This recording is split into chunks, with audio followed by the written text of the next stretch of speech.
Classificação indicativa. Livre para todos os públicos.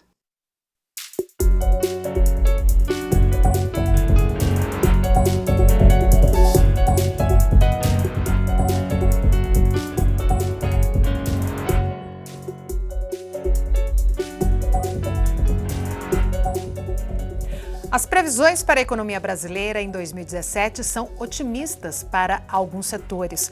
A redução da taxa de juros, a previsão da Organização das Nações Unidas de um crescimento de 0,6% em 2017, depois de uma queda de 3,2% em 2016, e a retomada dos investimentos alimentam a confiança numa recuperação econômica. Para debater a conjuntura econômica brasileira, eu recebo aqui no Câmara Debate os deputados Jaime Martins, do PSD de Minas Gerais, e Enio Verri, do PT do Paraná. Eu sou Sandra Amaral e este é um programa da TV Câmara e da Rádio Câmara. Obrigada por participarem aqui do Câmara Debate. Eu começo então com o deputado Jaime Martins.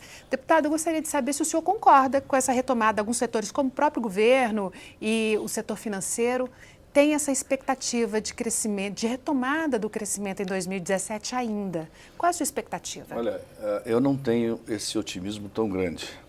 Eu acho que certamente em algum momento nós vamos parar de cair, né? Acho que estamos chegando já no fundo do poço e vamos ter uma retomada, mas uma retomada tímida. A realidade é que a economia brasileira é absolutamente engessada e todo o nosso ambiente econômico é um ambiente em que desestimula o empreendedor, desestimula a geração de empregos. Então nós vamos fazer uma transformação radical. Eu tenho viajado, ainda esse mês de janeiro estive na China, né? A China com um crescimento em queda, mas em 8%, 7%, mas com uma economia e uma quantidade de estímulos ao empreendedorismo que permite prever que a economia continue crescendo essas taxas. No Brasil, se crescemos a 1%, 2%, nós estamos comemorando. E isso é resultado de um Estado absolutamente engessado, de uma legislação inadequada que penaliza aquele que gera empregos e que, portanto, nós estamos vendo que a nossa economia está transferindo emprego para outros países, inclusive agora, mais recentemente, o próprio Paraguai, né, está se transformando no novo oásis aqui da América, com a legislação bastante atraente, e vejo muitos empreendedores transferindo seus empreendimentos para outros países. Fico preocupado, precisamos gerar emprego. O grande problema que nós temos nesse momento é a geração de empregos, e geração de empregos tem que ser feito com um crescimento econômico, com um crescimento de qualidade. Eu posso, se quiser, comentar, por exemplo, o setor mais importante do meu estado, que é o setor de mineração, em que nós não temos uma legislação, não temos regra.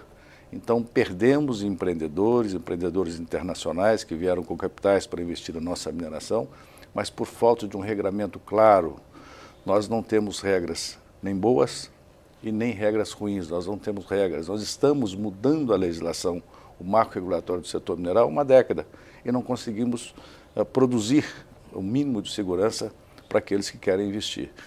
Então, um Estado com o nível de juros que nós temos, com a legislação e todo esse envolvimento da legislação trabalhista, como nós temos hoje, a Justiça do Trabalho, isso penaliza muito o empreendedor. Se não mudarmos essa realidade, vamos continuar engatinhando e comemorando crescimento de 0,5%, 1%, quiçá 2%. Deputado Jaime Martins, obrigada pelas suas considerações. Eu gostaria de saber, então, a opinião do deputado Enio Verri. Tenho algumas opiniões em comum com o deputado Jaime e divergem em outras.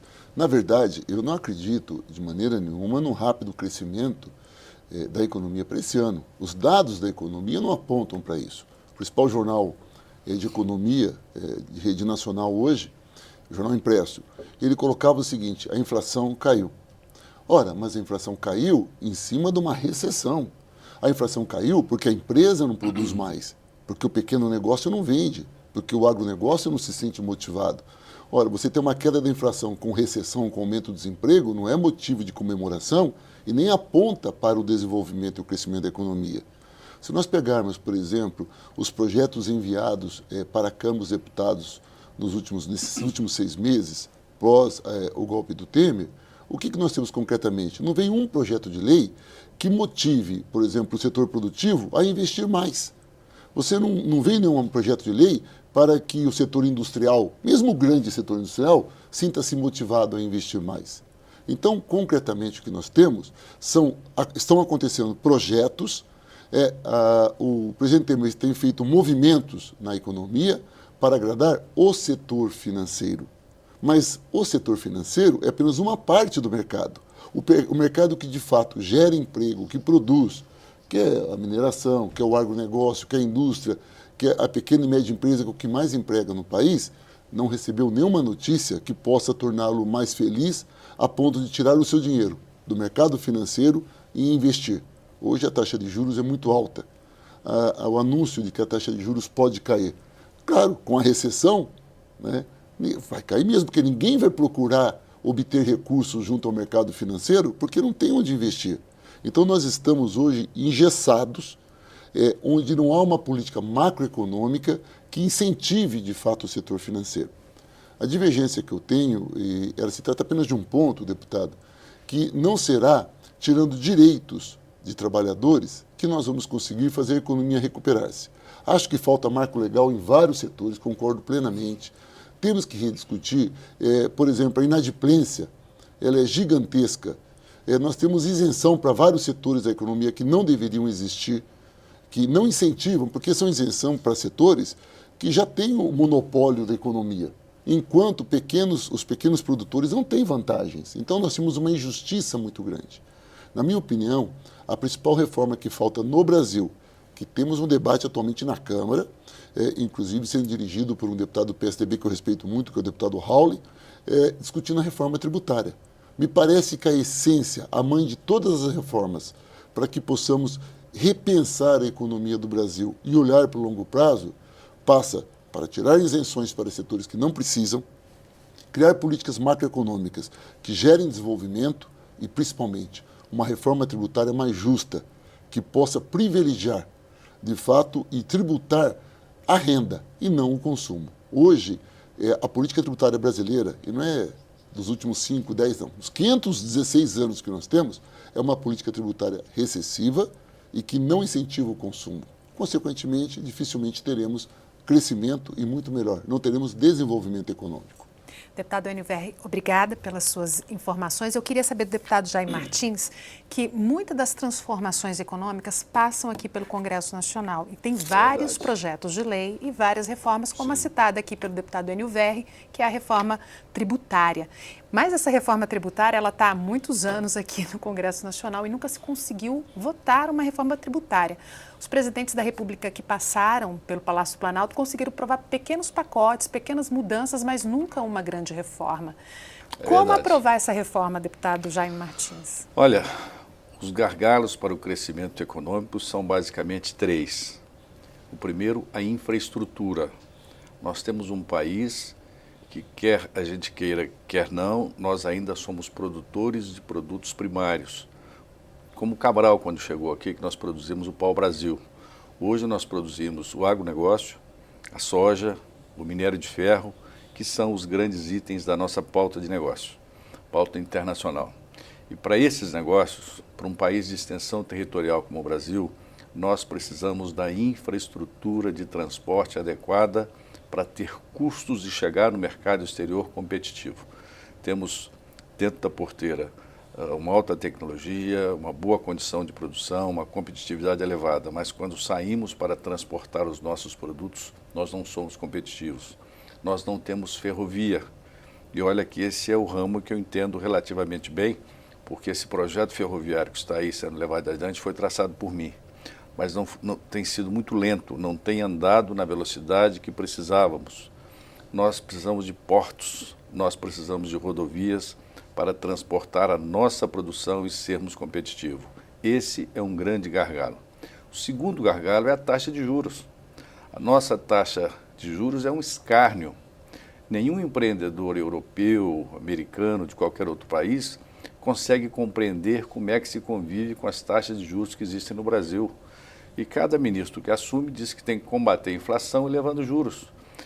Ou seja, é o único lugar no mundo que só tem essa receita de crescer juros para combater a inflação, né? Nós estamos aí já mergulhados numa recessão, precisando de estimular o consumo, de crescer a nossa produção e os juros estão elevadíssimos. Se contarmos para um europeu que a taxa de juros do cartão de crédito no Brasil é 14% ao mês, não é? Enquanto na Europa, nos Estados Unidos, às vezes essas taxas são até negativas, de forma a estimular o consumo, a Visa e Mastercard fazem do Brasil uma república de bananas ao cobrar esse nível de taxa de juros. Ou seja, a taxa de juros é outro empecilho ao crescimento econômico. Quem tem um pouquinho de dinheiro vai colocar para render juros, não vai colocar no risco. Só empresários muito amigos do poder, que conseguem financiamentos absolutamente subsidiados, é que têm coragem de fazer investimentos igual a algumas empresas que cresceram à custa do dinheiro público de juro barato do BNDES. No mercado financeiro, buscando dinheiro de verdade, ninguém vai empreender, ninguém vai produzir, ninguém vai gerar empregos. E o terceiro gargalo é o emaranhado que nós temos na nossa legislação tributária. São impostos em cima de impostos, taxas tributando impostos, uma legislação incompreensível. O empresário tem que gastar um esforço demasiadamente grande só para gerir a sua parte tributária. Precisamos simplificar e precisamos ser mais justos. Parece que só conseguimos cobrar impostos dos trabalhadores, colocando o imposto de renda, cada vez apertando mais, deixando de corrigir, até pela inflação, as tabelas do imposto de renda, e cada vez tomando mais daquele que nós não devíamos tomar.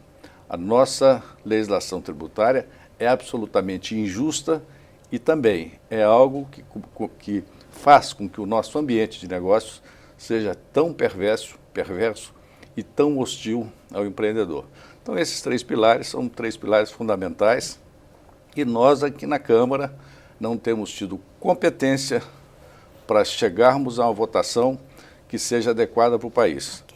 Eu tenho participado aqui durante diversos mandatos e cada vez chega aqui uma reforma tributária, nomeia-se um relator, forma-se uma comissão especial e a coisa não consegue avançar. E quando avança aqui, para no Senado. Me permite, deputado, só gostaria Deputado, vamos só fazer um pequeno intervalo. Sim, pois não. E eu prometo lhe dar a palavra assim que a gente voltar não. desse intervalo.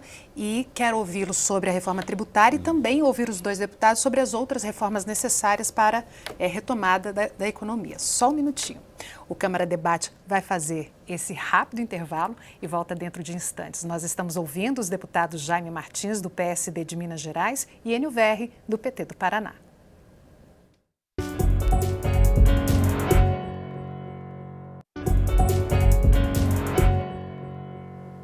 Estamos de volta com o Câmara Debate, hoje discutindo a conjuntura econômica brasileira. Nossos convidados são os deputados Jaime Martins, do PSD de Minas Gerais, e Enio Verri, do PT do Paraná. Então eu começo esse bloco com o deputado Enio Verri sobre a reforma tributária. No bloco passado, o deputado Jaime Martins, ele elencou alguns gargalos que impediriam essa reforma tributária, que seria a falta de infraestrutura brasileira, a questão da taxa de juros muito elevada e o próprio sistema tributário com emaranhado de tributos, um tributando sobre o outro. Qual a sua opinião sobre isso? Eu gostaria até de complementar o que o deputado afirmou, uma questão importante. Os Estados Unidos é um grande modelo para muita coisa, mas o Banco Central dos Estados Unidos não tem a única tarefa de conter a inflação como o do Brasil. Os Estados Unidos têm a obrigação de se preocupar com a inflação e com o emprego. Portanto, ele pensa muito quando mexe na taxa de juros, porque ao mexer na taxa de juros, ele atinge também o percentual de emprego e desemprego do país. Aqui, nós temos um Banco Central que só tem uma tarefa, cuidar da inflação. E que instrumento ele usa para baixar a inflação? Ele sobe taxa de juros, causa recessão e desemprego não é preocupação dele. O desemprego passa a ser preocupação do governo. Isso é um equívoco. Por isso, se nós tivéssemos, existe projetos de lei correndo na Casa, no Senado e na Câmara, de vários parlamentares, de vários partidos, observando isso. O Banco Central temos que alterar o seu papel. Ele não pode se preocupar só com a inflação. Porque é claro que a inflação alta é muito ruim. Porque a inflação alta, ela tira a riqueza de quem tem mercadoria, né, aumenta a riqueza para quem tem mercadoria e tira a riqueza de quem ganha salário. A inflação tem um papel de concentração de renda, historicamente. Agora, o que acontece? Você só aumenta juros, você baixa a inflação e piora a situação e a vida do país. Isso é um aspecto fundamental, alterarmos o papel do Banco Central. O papel da infraestrutura está muito ligado à minha primeira intervenção, porque hoje o Estado brasileiro não tem recursos para investir em toda a infraestrutura necessária. É preciso que se tenha parcerias com a iniciativa privada. É inevitável, é um petista falando, mas é inevitável que a iniciativa privada participe com o Estado para que a infraestrutura seja atingida. Só que a iniciativa privada tem que ter confiança para fazer isso. E hoje, com a taxa de juros como está, e com a crise política por que passa o país, o setor produtivo não tem coragem de investir a longo prazo. Não está investindo a curto prazo, vai investir a longo. Esse é um grande problema. Agora, a reforma tributária, ela tem um grande problema. Eu sou do Paraná, o deputado é de Minas. A reforma tributária implica em fazer justiça distributiva. Isso pode ocorrer de estados relativamente ricos, como o Paraná e como Minas, percam contribuições, percam recursos, para que outros estados mais pobres possam ganhar. Aí tem um problema. A população do Paraná que me elegeu vai dizer o seguinte, mas vem cá, eu elegi deputado federal para reduzir a riqueza do nosso estado? Então nós temos um problema também, que é uma crise federativa. Nós vivemos uma crise federativa. Esse modelo que nós temos de federação, União, Estado e município, não existe hoje no mundo 30 países que têm esse modelo. Os outros centenas, até milhares, são mais de 1000 países no mundo, esses países não têm esse modelo. E esse nosso modelo está falido. Então, o problema é como nós vamos ter capacidade política de enfrentar o senso comum, olhar o Brasil como um todo e não olhar só a minha região do Paraná ou a sua região de Minas, para discutirmos o seguinte, se o Brasil todo não for bem, os nossos estados não irão bem. Então, por melhor que seja o debate da reforma tributária, por melhor que seja o debate para se reformar o modelo federativo brasileiro, por mais boa vontade que tenhamos em resolver essa questão do papel do Banco Central, o problema é quem representa o povo brasileiro de fato é o Congresso Nacional. O Executivo representa parte da sociedade, o Congresso representa ela toda. Como é que a gente consegue ter amadurecimento político suficiente para pensar mudanças drásticas, para que a gente possa ser justo com os mais pobres, com os aposentados, que mantenhamos o consumo da população e tenhamos, ao mesmo tempo, uma questão que é fundamental nesse momento, deputado, que eu acho que seria o quarto ponto, a questão do câmbio. Hoje, o câmbio a 2,11, o que acontece? O agronegócio perde, porque todo o setor que nós temos, que depende da exportação, perde. Isso é um dado. A indústria, ela passa a comprar os seus implementos da China, porque é mais barato do que comprar da indústria nacional. Se nós tivermos o dólar um pouco mais alto, a indústria brasileira faria os insumos básicos para a grande indústria brasileira e geraríamos mais emprego. Então, a questão cambial, eu colocaria como um quarto fator bastante importante e que hoje não está se olhando para isso. Então, na verdade, nós temos uma soma de fatores que eu chamaria de estruturais, que não é apenas conjuntural, que se não forem pensados e debatidos, teremos muita dificuldade para olhar o Brasil não para 2017, mas para 2020, 2025.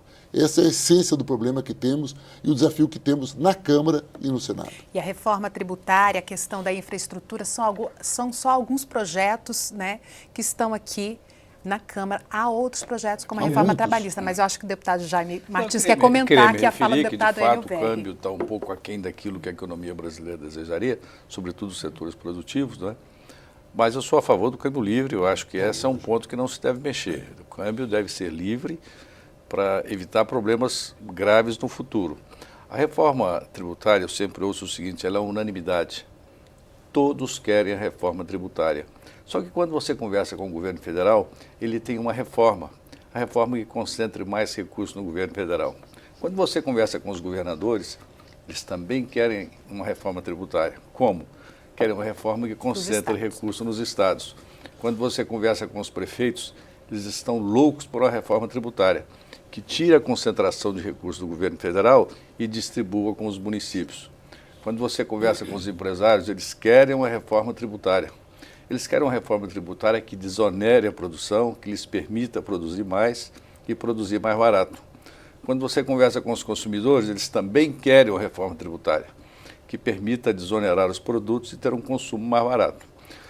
É unanimidade que precisamos fazer uma reforma tributária, mas cada um tem a sua reforma. E quando isso vem para o plenário da Câmara, essas diferenças aparecem de forma muito forte.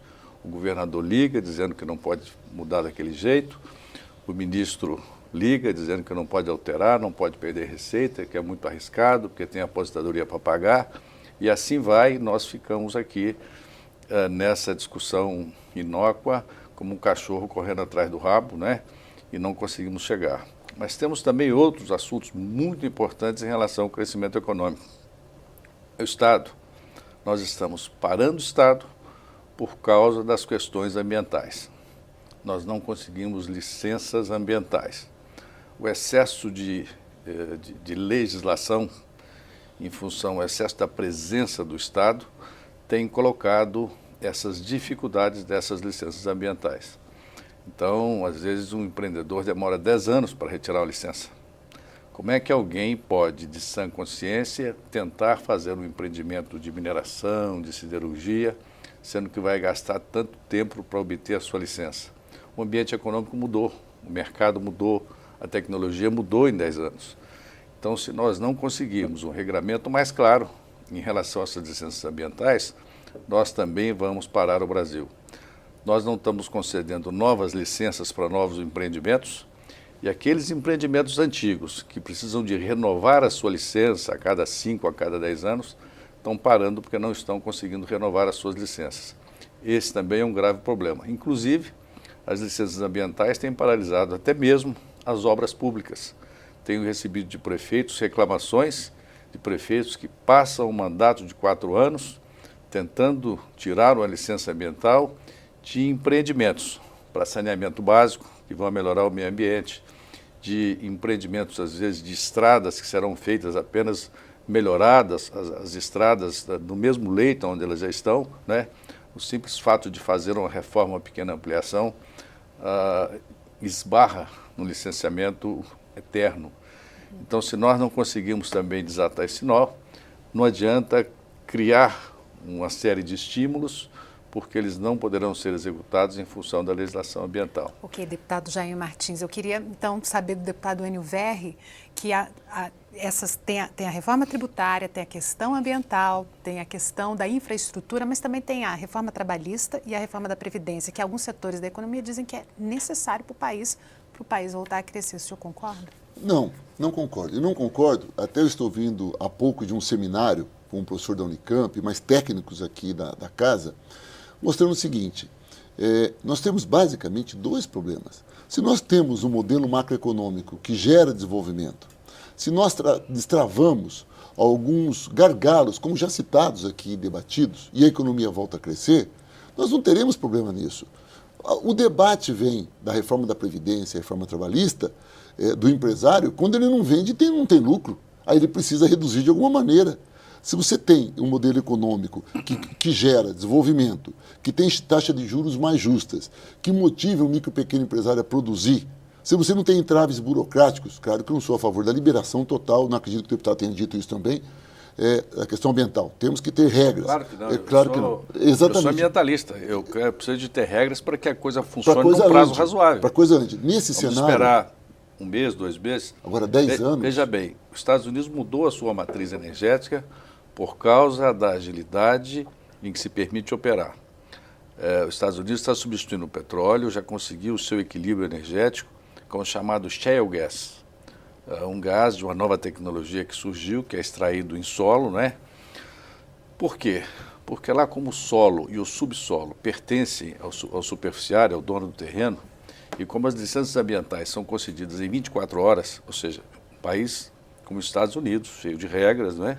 E que cuida do meio ambiente com certeza, você consegue uma licença para fazer uma exploração de um poço de shale gas em 24 horas. Isso permitiu que o país dobrasse a sua produção, triplicasse a sua produção em poucos anos e que começasse a substituir o petróleo e o carvão pelo shale gas, o que inclusive trouxe enormes benefícios ambientais. Eu só queria retomar, com a explicação do deputado, que eu não vejo problema nenhum, basicamente é o seguinte, é preciso ter agilidade na tomada de decisões.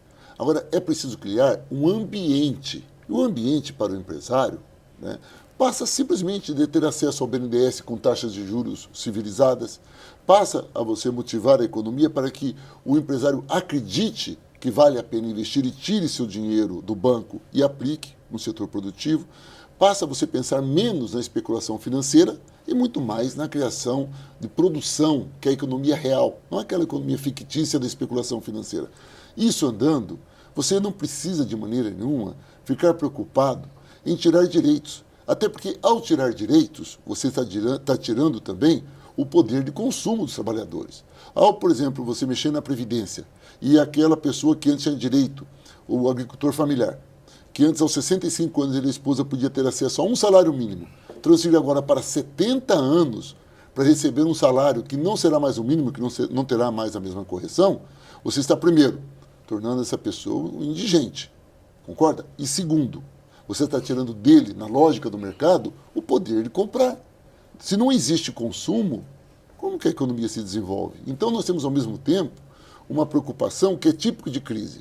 Mas a reforma da Previdência e a reforma trabalhista, ela está muito mais nesse momento respondendo aos interesses do equilíbrio fiscal, muito mais aos interesses dos ditames do mercado financeiro, do que apresentando uma solução de longo prazo para a economia do país. Você encontra em qualquer outro país que seja nitidamente com desenvolvimento igual ao Brasil, ou melhor, com os mesmos direitos. Nós não temos aqui uma chuva de excesso de direitos. E ao você tirar esses direitos dos trabalhadores, você enfraquece a capacidade de qualificação dos trabalhadores, enfraquece a capacidade de produtividade. E não existe desenvolvimento econômico sem inserção internacional e sem capacidade de competitividade. O que determina um país se inserir no mundo é competitividade, isso é produtividade. E produtividade não existe sem qualificação e sem salário justo. Então, é um equívoco você olhar só uma parte do problema. Faço um elogio público ao debate que estamos tendo aqui, porque ele olha o longo prazo e olha principalmente que se não resolvermos questões estruturais, resolve-se problemas conjunturais, tirando direitos dos mais fracos, não atingindo os poderosos, que de fato têm enormes vantagens aqui, e com isso não resolvemos o problema da economia do Brasil. Resolvemos um problema conjuntural e aprofundamos o problema por algumas décadas. Ok, deputado. Muito obrigada pela sua participação. Rapidinho, deputado, para concluir o programa. Eu sou a favor do equilíbrio fiscal. Acho que o principal direito do trabalhador é ter emprego e ter trabalho e ter renda para a sua família. Mas, apesar de ser a favor do equilíbrio fiscal e da responsabilidade, sou a favor da qualificação e acho que essa reforma, de fato, ela vem no sentido de tirar dos mais pobres, dos miseráveis, dos descamisados, para transferir para o setor financeiro. Okay. Deputados, infelizmente não temos mais tempo. Muito obrigada pela participação dos senhores aqui no programa. O Câmara Debate termina aqui. Eu conversei sobre a conjuntura econômica brasileira com os deputados Jaime Martins, do PSD de Minas Gerais, e Enio Verri, do PT do Paraná. Você pode rever essa e outras edições na nossa página na internet ou no YouTube. Até mais!